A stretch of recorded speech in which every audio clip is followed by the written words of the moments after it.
Howdy, this is Alan, and I'm introducing you to my 6-foot, 75-gallon sunroom tank.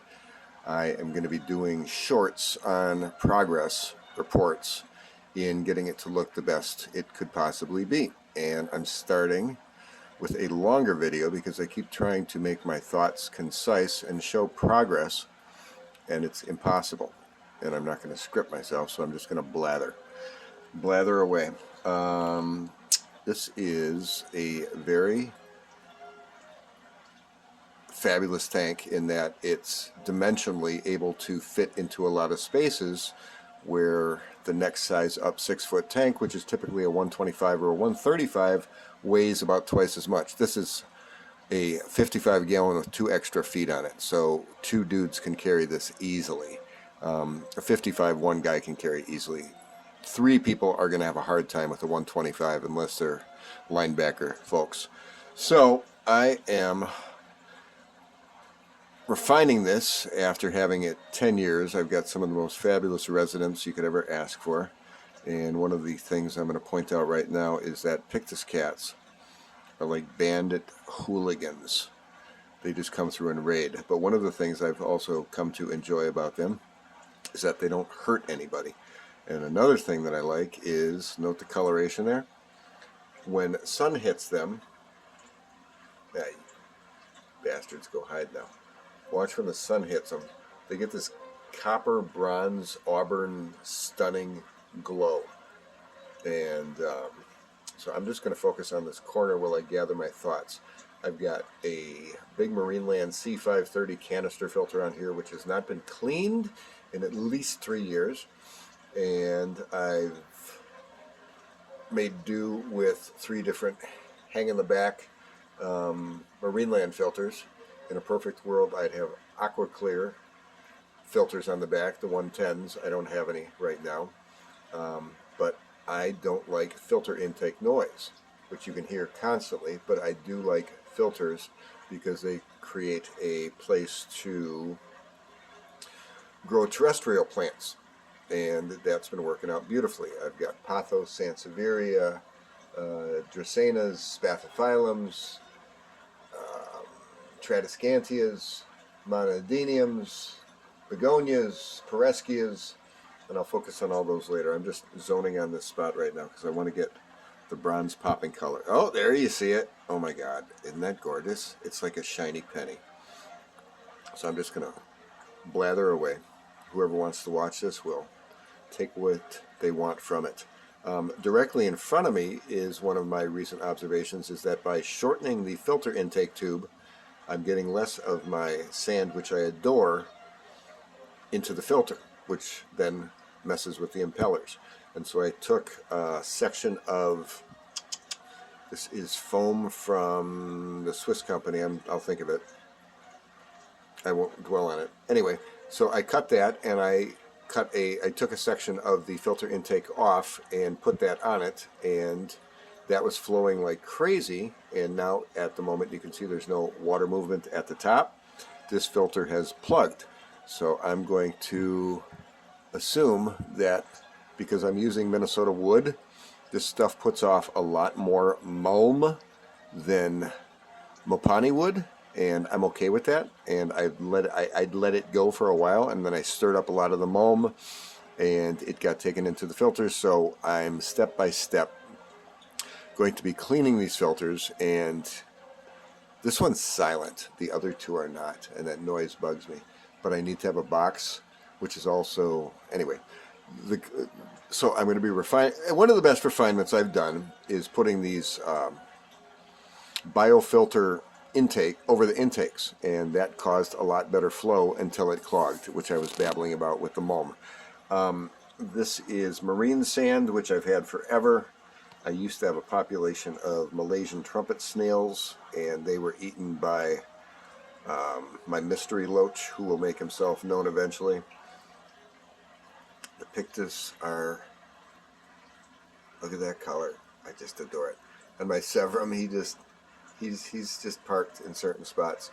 He's parked in between 2 strips of patio door blinds, which are what I've settled on to mirror back the tank. I was going to do glass mirrors, and that idea of just one slip and it dropping and hitting the bottom of the tank and this being on the floor made me say nope. And also, yeah, glass, nope. Don't need to mess with that. And this stuff was free. So I cut it into strips, and you're seeing dude hang out in his happy spot between two strips that are in disarray. And that will be finalized as we go. All the wood that you see in the tank that is real wood is Minnesota wood.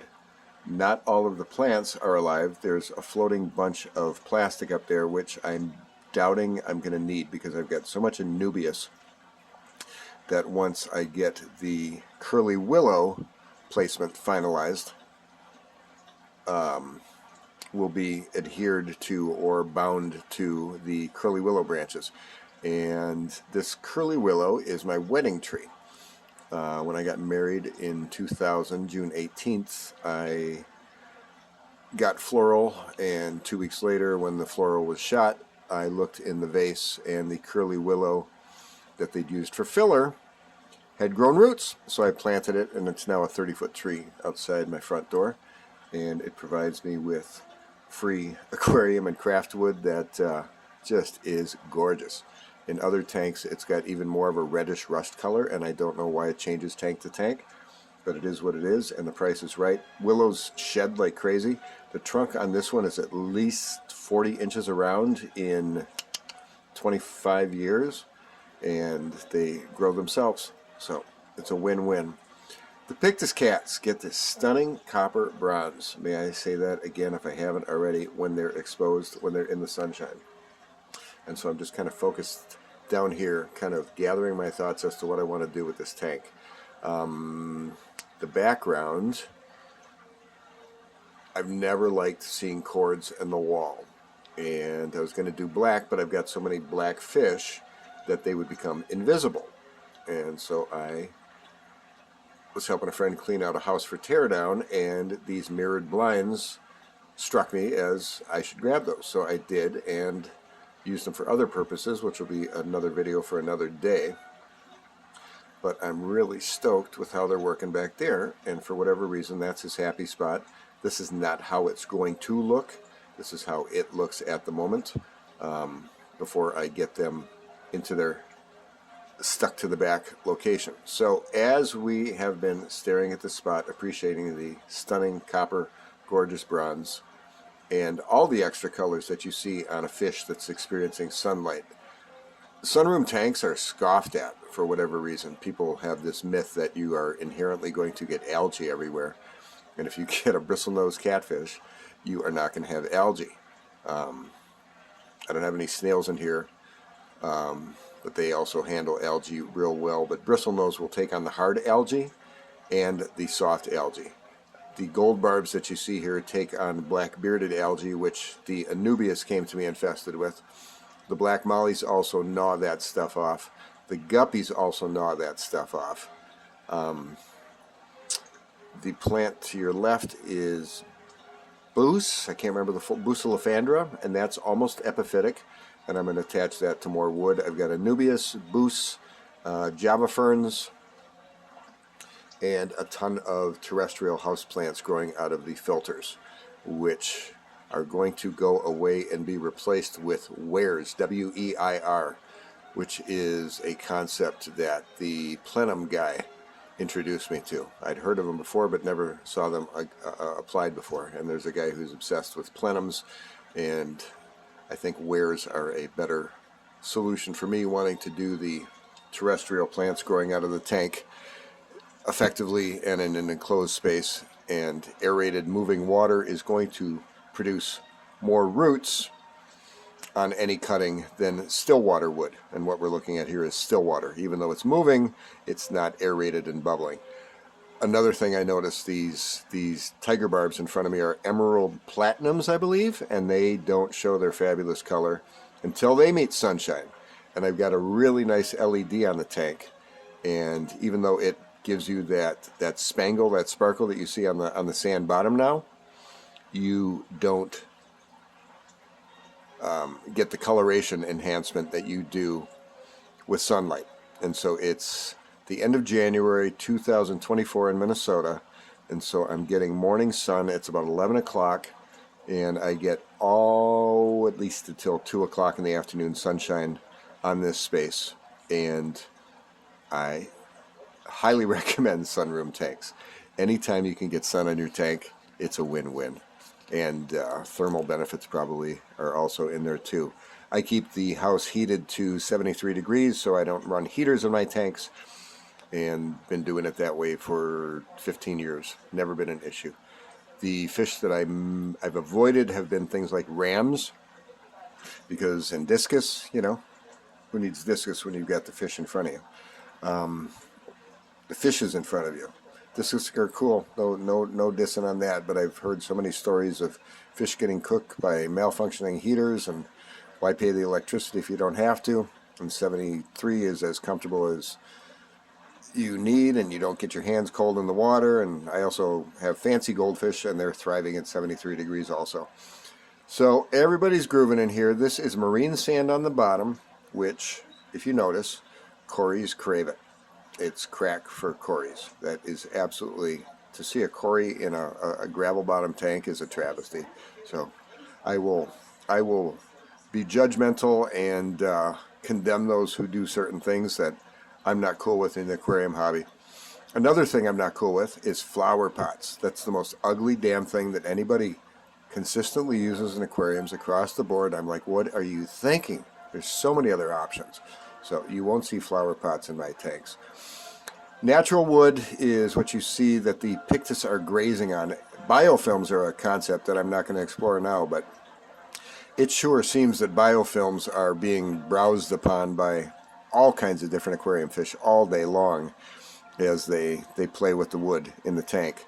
The longer stuff you see is the curly willow for my wedding tree. The cave directly in front of you is just a random piece of perhaps oak that I found here. Everything else is Minnesota found wood or plastic resin caves. Another thing I've learned is that schooling fish rarely kick ass lapping the tank like you want a schooling fish to. Like you imagine a schooling fish is going to whoosh, whoosh, whoosh, whoosh, back and forth, back and forth. I tried pearl danios. They were seen as prey by some of these totally chill cichlids that I've got, and either got eaten or jumped. And they were good, but for whatever reason they were seen as prey and did not last. The Columbian Tetras school, but they don't school tightly. The only active back and forth fish that I own are fancy goldfish and koi. And I got a 10-foot tank that I'm going to be doing with them eventually. And I'll video that as we go. So, sand bottom, natural wood. I've got 3 hang on the back filters. I talked about wears. I improved the intake factor on these filters by using biofoam for sumps and such. So I grow terrestrial plants, and with the natural wood and the stirring things up, this filter has completely stopped flowing, even though I put that new intake on it 2 weeks ago. So I'm not going to try to film myself changing a nasty old gank-filled filter box, but it will be functioning. And this is a quieter one. The other two have that sort of factor, and even with the new foam on there, they're still doing that. You're looking at a resin cave directly in front of you that has a huge resident who's my longest term aquarium resident is a Raphael cat. Probably had him 10 years, and I haven't ever named fish, but he's got kind of a nameable quality. I haven't heard him croak yet. Nobody has. I've never, of all the aquarium people I know who I've asked about aquarium Raphael cats, have only heard them croak. They've heard about hearing them croak when somebody took them out of a tank. Here I am dispelling the myth that rainbow sharks cannot be kept in groups. Rainbow sharks are one hoot to have.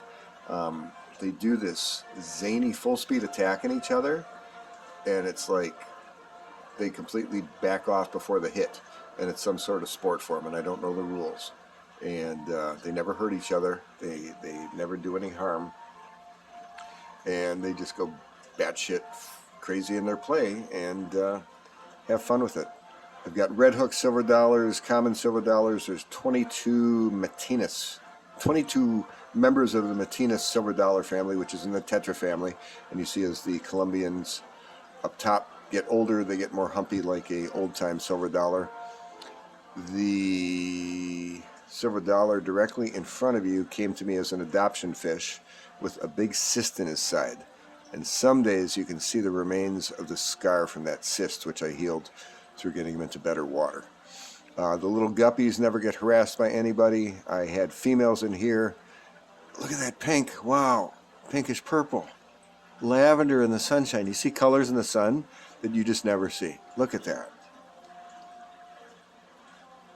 Cool. Emerald platinum barbs up top, which were drab and dreary until the sun hit them. So I'm a big fan of those. I adopted, most of my fish come as adoptions, and big severum and the emerald platinum barbs and the blue acara showed up last week as adoptions off of Craigslist. A lot of the silver dollars have been adoptions from Petco. Keep your eyes open at your Petcos for adoption fish. You can find fish that other people find problematic, that once they're given the space, chill right out, and you'll see a big blue gourami in here who was one of those. He was warned as an aggressive fish, and he just needs some space to chill out. He's got a crush on the electric blue acara, which is not reciprocal. And what else is going on? Let's see.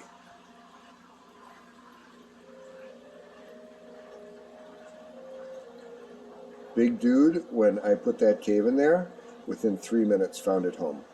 And a lot of the times you can't see him at all. That's a big Raphael cat.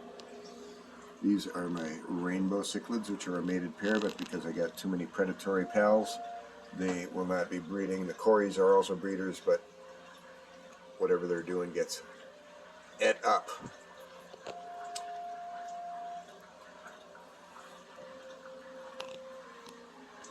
That wood needs to be found a better spot, as does that wood. This piece of cavery is a resin ornament. This is the intake on the left for my C530 marine land. And a funny thing happened. Because this filter is so powerful, it sucked the hell out of the tank, and you can see that bit of sponge has shrunk. It's because there's so much mulm in it. There's Cory palliatus. It has ceased functioning and barely flows, and this thing would suck a golf ball through a garden hose kind of thing.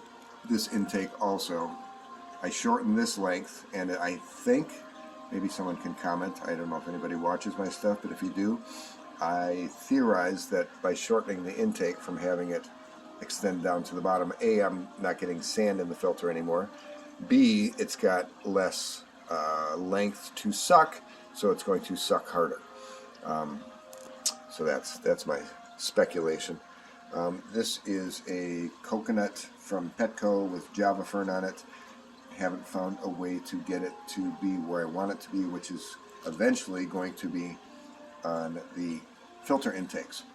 So if I don't use the coconut, I want to get Java ferns growing epiphytically on the filter intakes. What else? I could babble all day. This end shows the mirror back working really nicely and staying flat to the glass.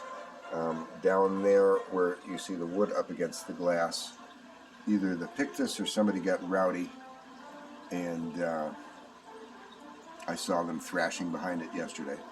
So somebody got rowdy and dislodged it, and all I'm doing is sticking it under the top piece of trim and then putting some of the lava rocks at the base to kind of anchor it down. And I was going to use Tiki Tack, which I discovered is not adhesive in water. So if there's something adhesive in water that's like a Tiki Tack, let me know about it, because I like suction cups, but I don't like hiding suction cups, and I was going to use suction cups from all the Anubias on the back, and I'm still trying to finalize that. I'm thinking I'm going to end up using the smallest black cable ties that exist, to mount the Anubias and the Buce. This is Buce, I think I'm calling that right.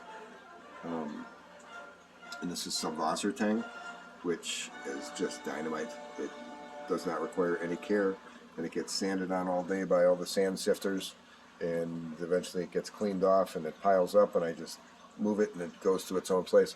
I have to research how to mount Buce to things. I was going to do the plastic meshing, and I really didn't think that that would be invisible at some point. And I want to have, as an endpoint goal with this tank, full vision with reflectivity front to back, so that when you're looking, you're seeing both sides of the fish and both sides of the wood and the back sides of the caves and so on and so forth. And the end result, I think, is going to be worthy. This is a fun little cave here. This is Minnesota found. You find little random things like this out in the woods, and it's like, oh, take it home, take it home. Same as this one. Give you an idea more. Look at the color on this stuff. And this is Minnesota oak. This has been in the tank for 5 years. It's got a, you can't see it, too much crap. It's got a big opening on it that I was going to put a power head through, and because it's the Pictus cat sanctuary, I didn't want to fill it up with the filter, because you need a place for these guys to get away from their tank mates. They don't hurt anybody, but because they've got that frantic hive swarm behavior, this is their happy place. And I don't know if they're getting biofilm. Maybe anybody got any opinions on that? A bunch of the Pictus cats have got damaged, spacing on the word for the mouthpiece. Some have zero, so I don't know who bit those off or chewed those off. Every time I think the glass is clean, I do a video and find out that it's not. I'm not a tidy person, but keeping my glass clean is an obsession with this tank. This is the calmest the Pictus have been for weeks. So that's that. I could babble all day. This cave is less occupied. But with the wood finalized, I think you're not going to get that instant vibe of plastic pet store crap. There's a lot of that out there, and this doesn't have that. Bristlenose cats, I've mentioned, for complete algae control. I'm going to mirror the right, that's the north, and obviously the south side. Oh, let's talk about plants. Besides, we talked about epiphytic plants. These are brown and green crypts, cryptocorns. In the little nest back there is an Amazon sword that had fallen upside down in another tank and is maybe regrowing. I'm going to take it out of its rock wool and see if it thrives. See all those happy guppies? They just dig sunshine. And this is a beta tank. These old plexiglass Marineland tanks of the 80s were just dynamite. So that's my female guppies. That's a female guppy sanctuary. I had females in here, and all the males did was swarm her. So I'm going to let the betas. I have found female guppies never molest your betas, and the betas don't see them as a pest. And if you get too many baby guppies, then boom, you got beta food. Betas probably need to have a lot more opportunities to be predatory in life, so let them be. This I really like. I'm going to try to emulate more of that wood. This is coming down from the side, and I realize that that is going to also anchor the mirror in the back. Here's another observation. Silver dollars like to school, I would assume, in nature, probably hundreds of them, hitting the current, you know. And when I put a current in, sometimes they will swim right into it, like nobody's business. Goldfish love that too. Goldfish, fancy goldfish, love currents, so I'll do a video on that eventually. But silver dollars will line themselves up, just like you're seeing now, facing the mirror, but they're not aggressing with it. And I've seen nobody be long-term aggressive. Oh, there's rainbow shark. Teasing behavior. I've got a mystery loach in here. Show yourself, dude. He comes up and he tickles his tank mates. And he's a mystery loach. He looks like a yo-yo. He's got a completely different pattern. So the silver dollars will do the stacking thing, and that's what I know. I'm going to talk all day if I don't stop now at 25 minutes. Thanks for looking. I will be doing shorts too.